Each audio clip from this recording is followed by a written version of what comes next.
Injil pada hari ini terambil dari Injil Matius pasal 28 ayat 16 sampai 20. Bersama-sama kita katakan, kemuliaan bagi Kristus Juru Selamat kita. Perintah untuk memberitakan Injil. Dan ke-11 murid itu berangkat ke Galilea, ke bukit yang telah ditunjukkan Yesus kepada mereka. Ketika melihat Dia, mereka menyembahnya, tetapi beberapa orang ragu-ragu. Yesus mendekati mereka dan berkata, "Kepadaku telah diberikan segala kuasa di sorga dan di bumi. Karena itu, pergilah, jadikanlah semua bangsa muridku, dan baptislah mereka dalam nama Bapa dan Anak dan Roh Kudus, dan ajarlah mereka melakukan segala sesuatu yang telah kuperintahkan kepadamu. Dan ketahuilah, aku menyertai kamu senantiasa sampai kepada akhir zaman." Demikianlah Injil Kristus. Terpujilah Kristus Tuhan kita. Silakan duduk.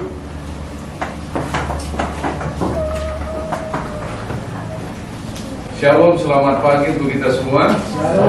Pagi hari ini, minggu lalu adalah Minggu Pentakosta. Pagi hari ini adalah Minggu Tritunggal, di mana kita gereja merayakan kita memiliki 3 Allah yang esa, ya. Jadi kalau seringkali kita dipertanyakan tentang iman kita ini. Tapi kalau kita nggak yakin dengan Tritunggal, maka orang akan bertanya, Yesus itu dari mana? Jadi sejak awalnya dari kesatuan ketiganya lah kita ini ciptaan diciptakan. Tapi hari ini kita akan belajar kembali Minggu Pentakosta, di mana Tuhan melawan umatnya dengan luar biasa. Sebelumnya, mari terlebih dahulu kita bersatu di dalam doa. Mari kita berdoa. Berbicaralah kepada setiap kami melalui firman-Mu, dalam nama Bapa, Putra, dan Roh Kudus. Amin. Pada hari Pentakosta, Tuhan melawat umatnya dengan luar biasa. Dikatakan ketika tiba hari Pentakosta, semua orang percaya berkumpul di satu tempat. Tiba-tiba turunlah dari langit suatu bunyi seperti tiupan angin keras yang memenuhi seluruh rumah di mana mereka duduk. Dikatakan tiba-tiba turun dari mana? Dari langit. Dan tiupan angin keras. Tidak mungkin orang yang di tempat itu nggak sadar. Kalau kita bikin HP silent, bisa ya. Kalau ada yang lupa kita nggak tahu kan. Tapi kalau hari ini kita berkumpul, angin itu turun dari atas, dari langit. Tak satu pun di antara kita yang tidak mengetahuinya. Ini tidak sekedar perasaan emosional ya. Tapi ini nyata-nyata, pengalaman yang real yang mereka alami. Saya mau tanya, kalau angin biasanya dari atas ke bawah atau dari kiri ke kanan atau kanan ke kiri? Biasanya angin itu dari kiri ke kanan. Makanya kalau pintu ini dibuka, seringkali pintu belakang itu juga connect. Jadi kalau Anda sendiri di sini bukan ada apa-apa ya, ini pengaruh tekanan angin ya. Jangan pula nanti di ruang gereja itu loh, aku sendiri saya buka itu terbuka di sana gitu ya. Enggak, ini pengaruh tekanan angin. Sama halnya kalau itu disentuh, ini juga bisa bergerak. Kenapa? Ada perubahan tekanan angin. Karena angin bergerak dari kiri ke kanan, dari kanan ke kiri. Nah, ini dikatakan turunlah dari langit, dari atas. Maka ini bukan angin yang biasa dan seperti tiupan angin keras. Jadi, kalau ini dari atas, ini bukan angin yang normal, ya.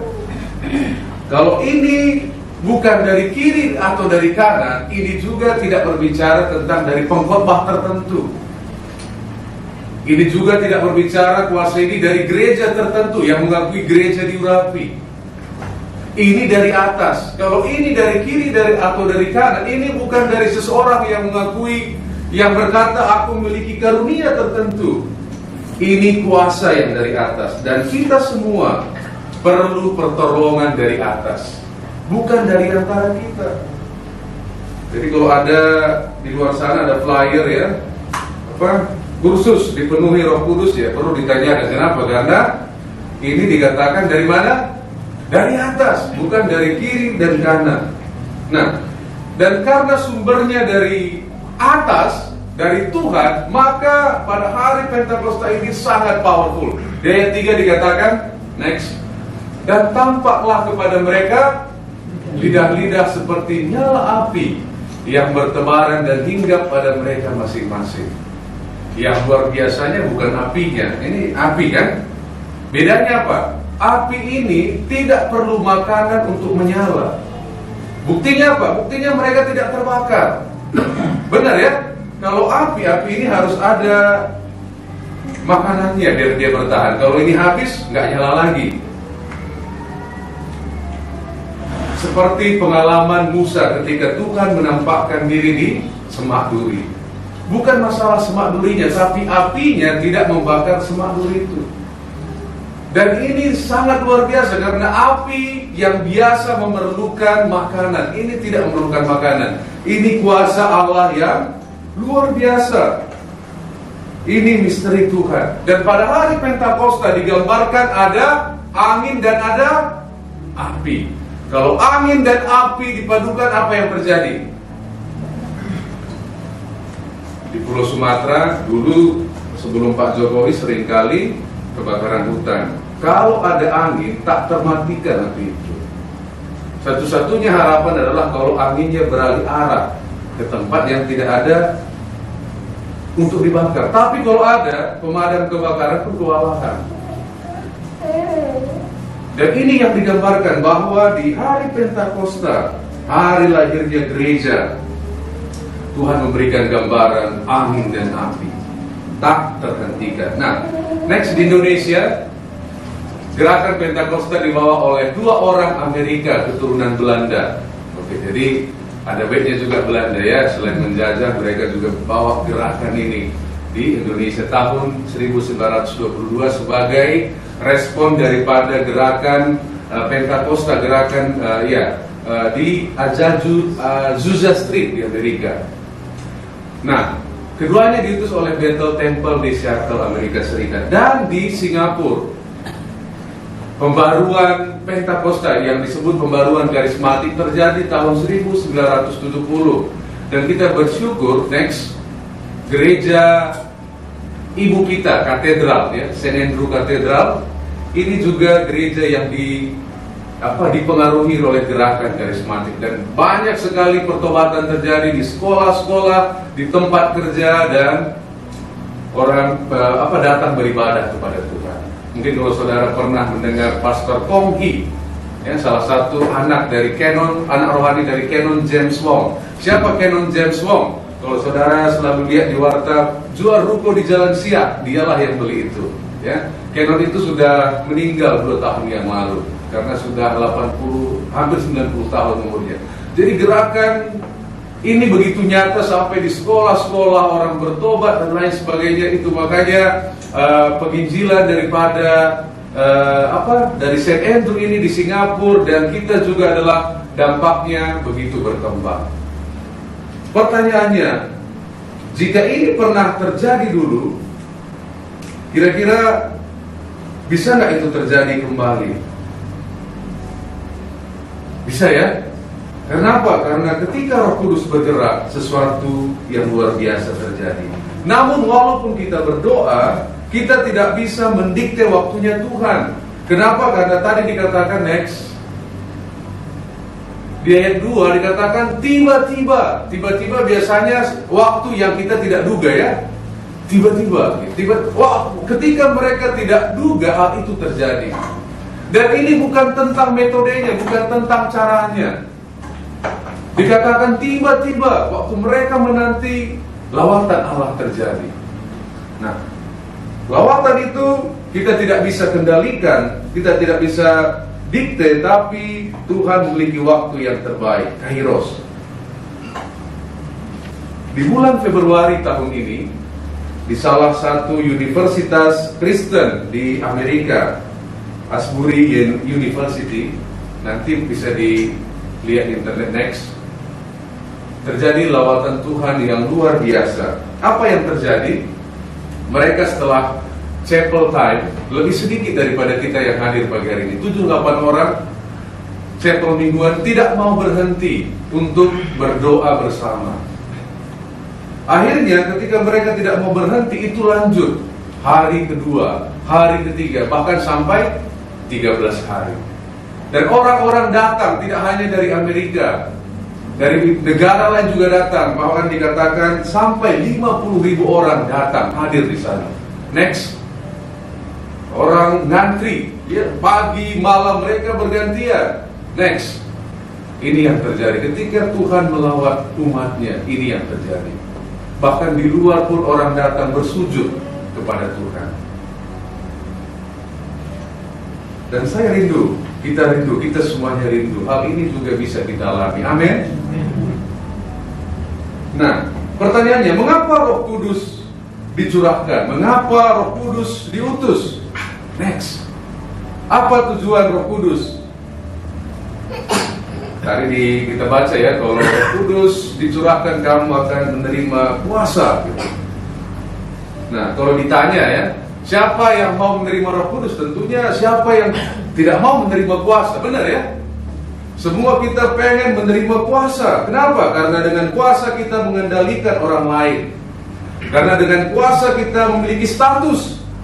Kita merasa aman, merasa secure, merasa bangga. Ya. Namun kuasa Roh Kudus bukanlah untuk memenuhi ambisi pribadi. Apa yang terjadi?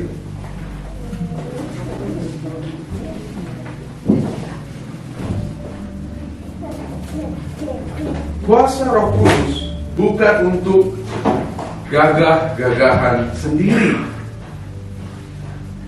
Jadi pertanyaannya, apa tujuan Roh Kudus?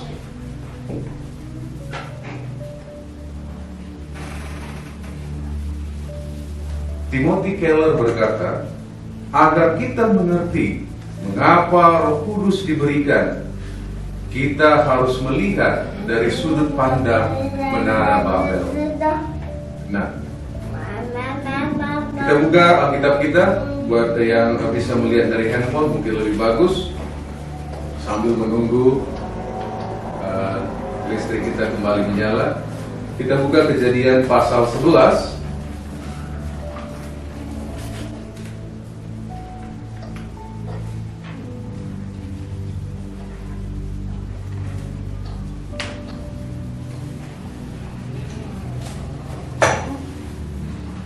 Kejadian pasal 11 ayat 1.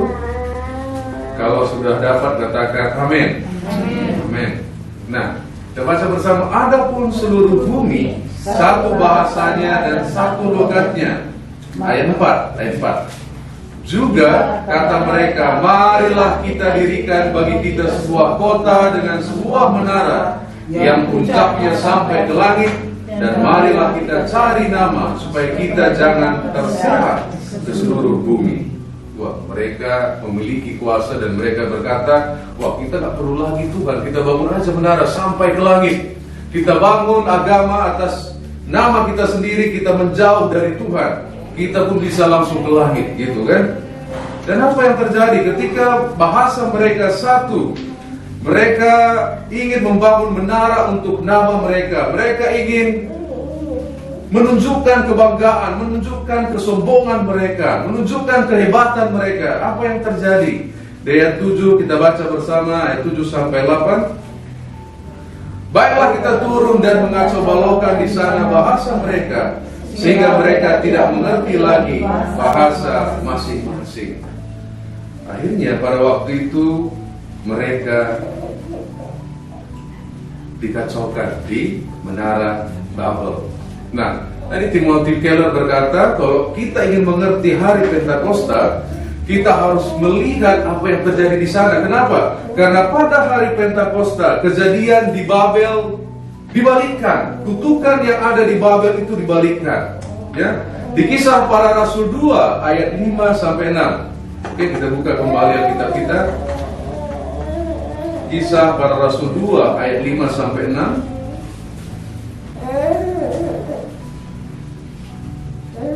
Kalau sudah dapat katakan amin. Amin. 1, 2, 3. Waktu itu di Yerusalem diam orang-orang Yahudi yang saleh dari segala bangsa di bawah kolong langit. ketika turun bunyi itu, berkerumunlah orang banyak. Mereka bingung, karena mereka masing-masing mendengar rasul-rasul itu berkata-kata dalam bahasa mereka sendiri. Ini mereka banyak bahasa, tapi mereka berkumpul dan bersatu. Itu makanya di Timothy Keller berkata, karena kutukan Babel sedang dibalik, dan orang-orang yang pernah saling serang, orang-orang yang tidak saling memahami, kini dapat memahami. Mereka dibawa kembali bersama. Mengapa? Karena penghakiman dijatuhkan atas Yesus.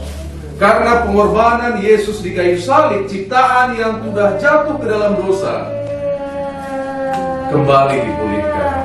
Kehidupan yang berpusat kepada diri sendiri, yang berpusat kepada kesombongan, ayo kita bangun menara, kini berbalik. Mereka memiliki bahasa yang banyak, tapi mereka bersatu pada hari Pentakosta. John Stott berkata demikian, di Babel, bumi dengan bangga berusaha naik ke surga. Bukan dengan bangga, bumi dengan sombong berusaha naik ke surga. Sedangkan di Yerusalem, pada hari Pentakosta, surga dengan rendah hati turun ke bumi. Kita melihat karena pengorbanan Yesus, perpecahan yang terjadi di Babel dibalik, di mana orang-orang yang dipenuhi dengan ambisi pribadi, hati yang berpusat kepada diri sendiri, yang mencari kemuliaan pribadi, menginginkan kepuasan untuk diri sendiri dibalik. Dan Pentakosta, walaupun mereka berbicara dengan menggunakan banyak bahasa asing, namun mereka memiliki satu pesan yang sama. Apa pesannya? Kita baca Kisah Para Rasul 2 ayat 7 sampai 11. Kisah Para Rasul 2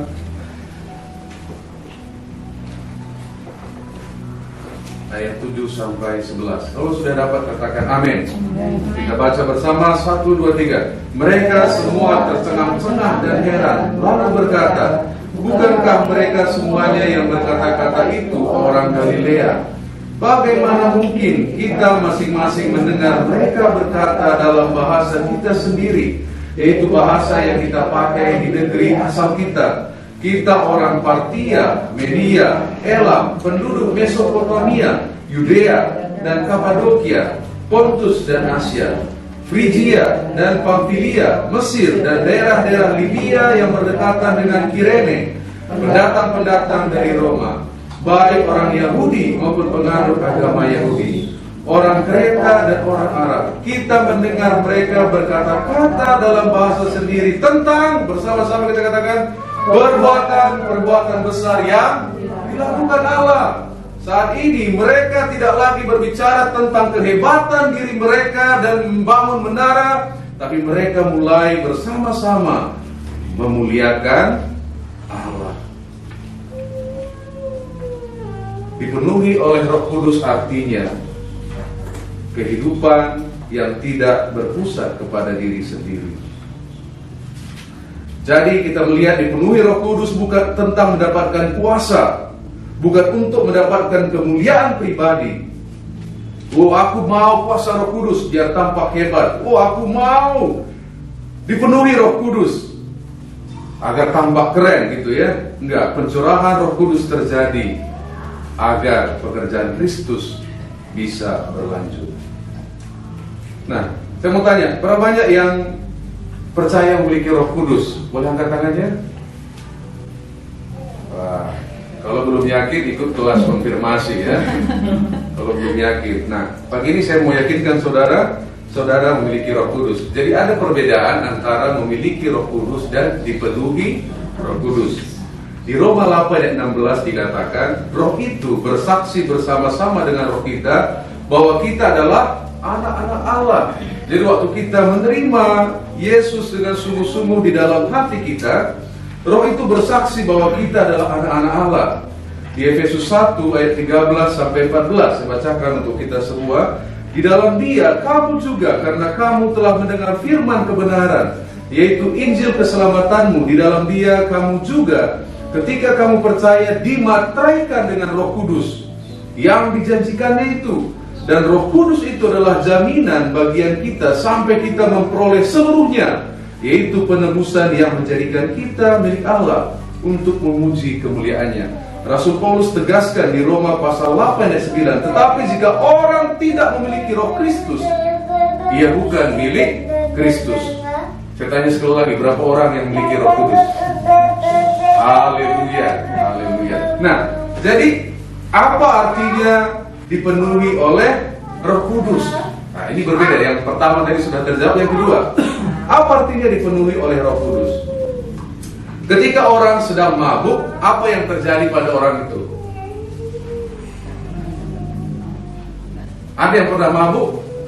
Saya pernah mabuk karena dekat dengan rumah kami dulu ada yang jual tuak, hanya dua rumah dari tempat saya. Jadi karena dilihatin terus ya, semakin dilihat semakin menarik, saya mabuk.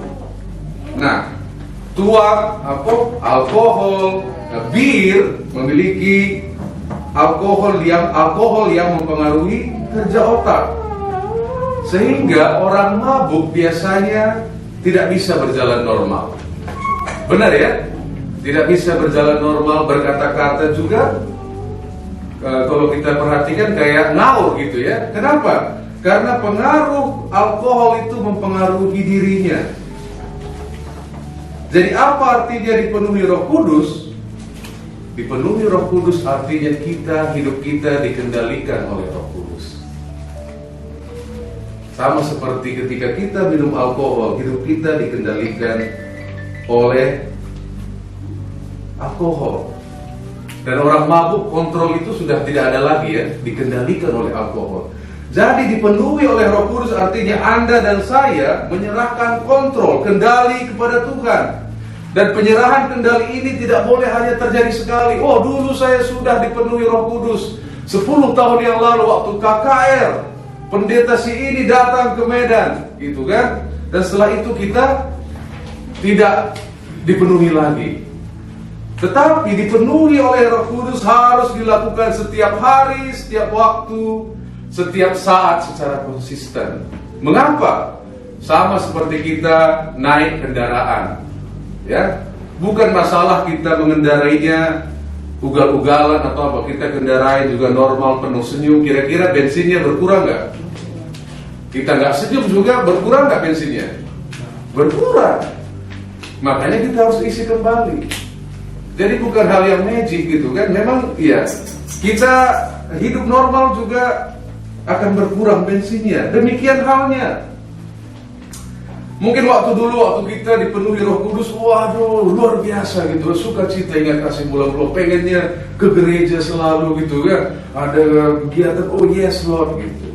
Hidup kita dikendalikan oleh Roh Kudus. Tiba-tiba Roh Kudus ya.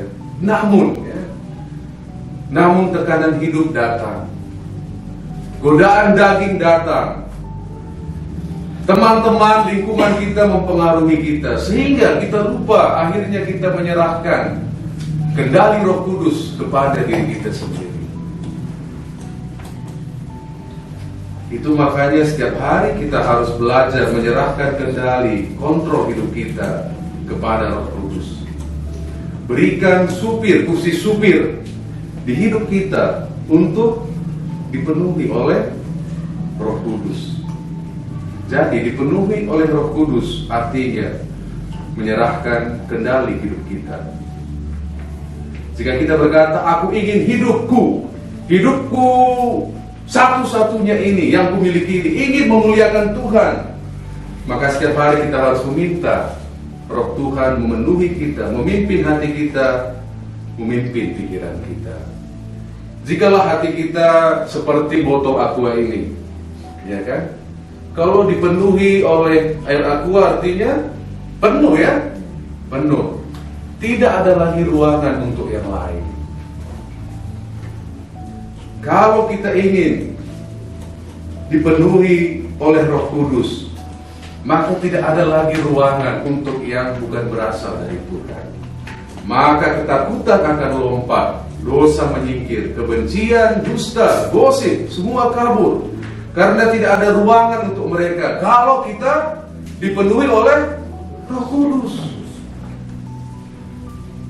Dan kebangunan rohani tidak dimulai dari event-event yang besar. Di University Absuri tadi ya, terjadi gara-gara 7-8 orang berdoa, Tuhan pakai hidup kami. Ini hidupku Tuhan, pakai hidup kami. Dan akhirnya apa? Mereka 13 hari loh, gak berhenti. Mau ibadah kita hari ini gak berhenti sampai besok? Gak mau ya, panas sekali gitu kan. Nah mereka 13 hari, mereka rindu, ini hidup kami Tuhan, penuhi kami.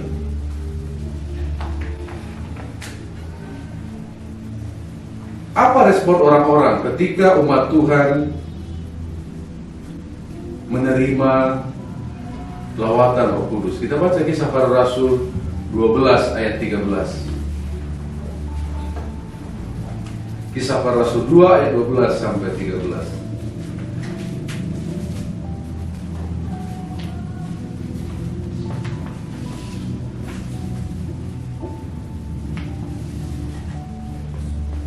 Satu, dua, tiga. Mereka semuanya tercengang-cengang dan sangat termangu-mangu sambil berkata seorang kepada yang lain, apakah artinya ini? Tetapi orang lain menyindir, mereka sedang mabuk oleh anggur manis. Ada yang takjub, wah luar biasa.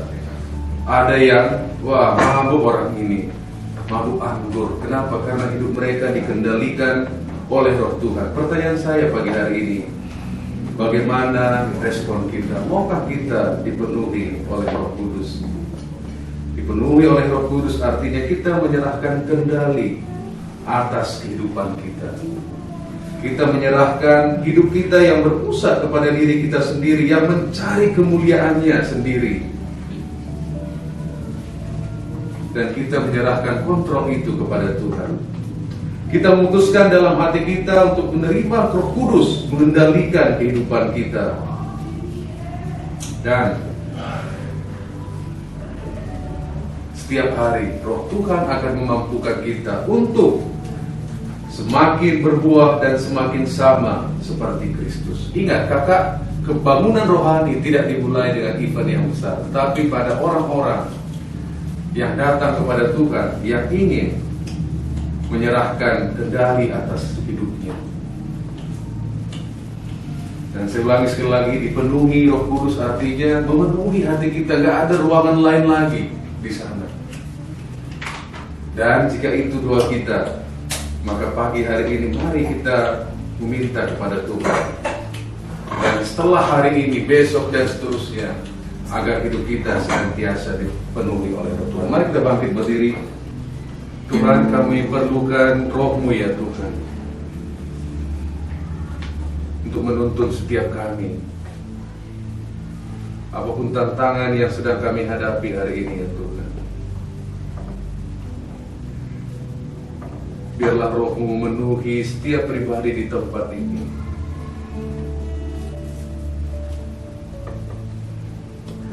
Biarlah kuasa-Mu yang luar biasa itu mengendalikan kehidupan kami ya Tuhan.